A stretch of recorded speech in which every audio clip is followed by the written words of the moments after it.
Bhavani life style அப்போ தூக்கம் பார்த்தீங்களா, கை வந்து சோப்பாக இருந்தது. இது பாட்டு வீடியோ. வாழ்க்கையில் எதுவுமே கஷ்டம் கிடையாது. ஆரம்பத்தில் வந்து நமக்கு கஷ்டமாக இருக்கும். இப்போ போக போக நம்ம அதே பழகிப்போம். சரிங்களா, செய்ய முடியாது எதுவுமே கிடையாது. விழுந்த வில்லது உடஞ்சிருக்கும்னு நினச்சேன், கை ஸ்லிப் ஆகிட்டு. ஆனால் உடையில ஃப்ரெண்ட்ஸ். இது நல்லா வந்து தண்ணி பிடிச்சி வைக்க நல்லா ஒரு ஹெல்ப்ஃபுல்லாக இருக்குது. இப்போ ஃப்ரெண்ட்ஸ் கொஞ்சம் கம்ஃபர்ட்டாக ஊற்றிடலாம். அது கம்ஃபர்ட்டாக ஏதோ ஒரு தப்பு ஏதோ ஒன்று எனக்கு அப்படி சொல்ல தெரில. அது நல்லா அலசி துணி வந்து ஒரு மாதிரி சின்ன ஸ்மெல் அடிக்கும்ல, அதனால தான் ஃப்ரெண்ட்ஸ். மிஷின் தான் போட்டு 2 கறக்கு விட்டுட்டு மிஷின் ஒரு பக்கம் ஓடிக்கிட்டு இருக்கும், நம்ம ஒரு பக்கம் நேரம் போய்கிட்டு இருக்கேன். இது அப்படி கிடையாது. இங்கே இப்போ இந்த துணி காய்க்கிற கப்பு கொண்டாந்துருக்கேன். இதில் டைரெக்டாக அப்படி காய வச்சுட்டா நான் கையோடு நம்ம காஞ்ச மாதிரி ஆகும். சரிங்களா ஃப்ரெண்ட்ஸ், 2:30 மணிக்கு வேலை ஆரம்பித்தேன். மணி கரெக்டாக இப்போ வந்து 4:45 4:30 தாண்டிட்டு. இப்போ துணியெல்லாம் நான் இங்கே காய வச்சுட்டேன் பால்கனியிலனா. இந்த தண்ணி பிறகு சொரு வடிதா. இதை கொண்டு நான் பெட்ரூமில் எங்கேயும் போட்டேன், வீடெல்லாம் வம்பாகும். இது நல்லா வடிஞ்சு முடிட்டும். நைட்டில் நம்ம படுக்கும் போது ஃபேனை போடுவோம் பார்த்தீங்களா, அந்த நேரம் தூக்கி வச்சுட்டா துணியும் காஞ்சிரும், நம்மளும் காற்று வாங்கிடலாம். சரிங்களா, இப்போ வாங்க கொஞ்சம் வீட்டை துடைச்சிடலாம் கையோட கையா. வீடு துடைச்சி 3 நாள் ஆகுது. கையோட வீடு துடைச்சதுன்னா அந்த கம்ஃபர்ட் தண்ணி இருக்குது பார்த்தீங்களா, அதிலே துடைச்சிடலாம். ஸோ நம்ம மோப்பே எடுத்துடலாம். இவர் தூக்கி அவருக்கு கை எட்டுற மாதிரி வச்சிடுறாரு. நான் 2 அடி தான் இருக்கேன்னு அவருக்கு தெரியாது. 2 அடிலாம் இல்லை ஃப்ரெண்ட்ஸ். நான் எத்தனை அடியாக இருப்பேன், எத்தனையோ ஒரு அடி போங்க.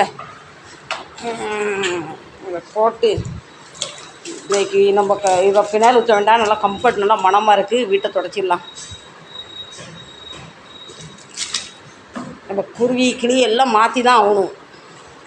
நம்ம கெட்டதானு பார்த்திங்களா, துணியெல்லாம் துவைச்சி நான் துணி அலசி காய வச்சிட்டு இருக்கேன். அப்போ நம்ம கரண்டு வந்துட்டு இல்லை. சரி கரண்ட் வந்து நல்லது தான். இப்போ வீடு துடைக்கணும். 2 ஃபேனையும் போட்டு விட்டா சல்லுன்னு வீடு காஞ்சிடுவாங்க. இன்னொரு ஃபேனை போட்டுருக்கலாம்.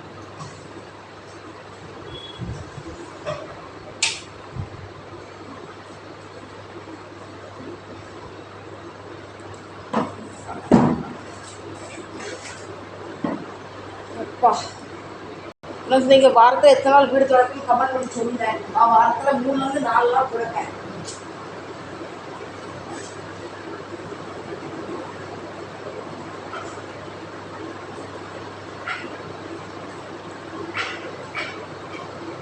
இதில் கிளியை தூக்கி வந்து சேரில் வச்சுருவோம். சரிங்களா, அவங்களும் ஜப்பு இதே இருக்கும். ஃப்ரெண்ட்ஸு போனாங்க. காலை துடைச்சாச்சு. ஸோ பெட்ரூமு மூச்சு வாங்குது. காலை சூப்பராக துடைச்சாச்சு. இது 2 பெட்ரூமும் கிச்சனை துடைச்சா நம்ம வேலை முடியும். அதுக்கப்புறம் சாப்பிட்லாம். ஃப்ரெண்ட்ஸ், நான் ஒரு அவசர கோளாறு. எப்போவுமே வீட்டை பெருக்கிட்டு தான் துடைப்பேன். இன்றைக்கி துணி துவைச்சேன்னு தண்ணி இருந்து பார்த்தா டக்குன்னு வந்து வீட்டை மோப் போட்டேன். வீடு மோப் போடும் போது பொடி தூசி மண் குப்பை வருது. அதை அப்படியே விட்டால் இன்னும் ஒட்டி அசிங்கமாக இருக்கும். அதனால் நம்ம ஃபேனெல்லாம் ஆஃப் பண்ணிவிட்டு வீட்டை பெட்ரூமு ஹாலை கிச்சனை எல்லாம் சுத்தமாக பெருக்கிடலாம். சரிங்களா ஃப்ரெண்ட்ஸ், இப்போ என்ன தான் போட்டு கரெக்டு இழுத்தாலும் சில தூசி பொடியெல்லாம் ஒட்டிட்டு வர மாட்டேங்குது. நான் செஞ்ச மாதிரி தப்ப நீங்கள் செஞ்சிடாதீங்க. 1க்கு 2 வேலை ஆகிடும். நான் தான் இன்றைக்கி புத்தி கெட்டு போயிருக்கிறேன். நீங்களும் என்ன மாதிரி புத்தி கெட்டாதீங்க. சரிங்களா, 1க்கு 4 தடவை தூத்தாச்சு, இருந்தாலும் குப்பை ஒட்டிக்கிட்டு. ஃப்ரெண்ட்ஸ், ஃபைனலாக எல்லா வேலையும் முடிச்சுட்டு மணி 5. இப்போ பயங்கர வயிறு பசிக்கு. வாங்க சாப்பிட்லாம். நீங்கள் காப்பி குடிக்கிறது நான் சாப்பிட்றேன். ஃப்ரெண்ட்ஸ், அப்போ சட்டி எடுத்துக்கிட்டு வந்துட்டேன். நேற்று வச்ச சோறு கொஞ்சம், நேற்று வச்ச நம்ம கத்திரிக்காய் கூட்டு சொல்லலாம், எண்ணெய் கத்திரிக்காய் எதுவும் சொல்லலாம். தட்டை எடுத்து சாப்பிட்டு அது கொஞ்சம் இதாகிடும் பார்த்தீங்களா, அதனால் இப்படி எடுத்துட்டேன். ஃப்ரெண்ட்ஸ், இந்த கறி எடுத்து அப்படியே இந்த சட்டியில் போட்டு குழம்பு கொஞ்சம் நிறைய புழு ஊற்றி, சரிங்களா, இந்த சட்டியில் கை தூக்கி விரசி அப்படியே எடுத்து வாயில் வச்சோம்னா அப்படியே அமுதமாக இருக்கும். சரிங்களா, நாங்களாம் சின்ன பிள்ளையாக இருக்கும் போதே எங்கள் அம்மா என்ன செய்வாங்க, மத்தியானத்துக்குலாம் சாப்பாடு ஊற்றி நைட்டில் என்ன செய்வாங்க, கூட்டு சோறு குழம்பு எல்லாம் ஊற்றி இப்படி உருட்டி எங்கள் 5 பேர், என் தம்பி, எங்கள் அக்கா தங்கச்சி பசங்க எல்லாம் உருட்டி இப்படி பிடிச்சி கொடுப்பாங்க எல்லாருக்கும். தட்டும் எடுத்து வைக்க, பிளேட்டு எடுக்க வேண்டாம், கழுவ வேண்டாம். அந்த சோறு வந்து இன்னும் டேஸ்ட்டாக இருக்கும். ஏன்னா தாய் கையில் இருக்க பாசம் வந்து வேறு எந்த கையில் இல்லை. எல்லாருக்குமே அவங்க அம்மா முக்கியம். சரிங்களா, இந்த கையில் அப்படி பிசைஞ்சு கொடுக்கும் போது இருக்க சுகம் பார்த்தீங்களா. என்னையும் அம்மா நினச்சி நீங்கள் ஒரு வாய் வாங்கிக்கங்க. சரிங்களா, நான் எப்போவுமே சாப்பிட்றதுக்கு முன்னாடி என் கடவுளை நினச்சி என்ன சாப்பிட்றனோ ஒரு புளி எடுத்து வச்சுருவேன். சரிங்களா, வாங்க சாப்பிடலாம்.